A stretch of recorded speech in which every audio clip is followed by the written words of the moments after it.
కుంభరాశిలో ఏ నక్షత్రాలు వస్తాయనగా ధనిష్ఠా నక్షత్రంలోని 3వ పాదము 4వ పాదము, శతభిష నక్షత్రంలోని 4 పాదాలు, పూర్వభాద్ర నక్షత్రంలోని 1, 2, 3 పాదములను కలిపితే కుంభరాశి అవడం అవుతుంది. రాశాధిపతి శని భగవానుడు.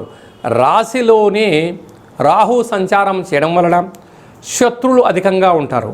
అంటే ఈ కుంభరాశి వారికి శత్రువులు ఎక్కడో ఉండరు, ఇంట్లోనే ఉంటారు.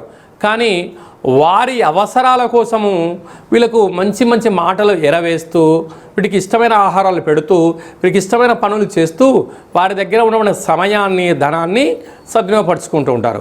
అలాగనే ఏలనాటి శని చివరార్థ సంచార స్థితిలో శని భగవానుడు జలరాశిలో ఉండడం వలన వృత్తులలో, ఉద్యోగాల్లో, వ్యాపారాల్లో స్వల్పమైనటువంటి ఆటంకాలు ఉండినను మనోధైర్యం చేత, ఆధ్యాత్మిక చింతన చేత ఉండగలిగినట్లయితే చాలా మంచి కాలము.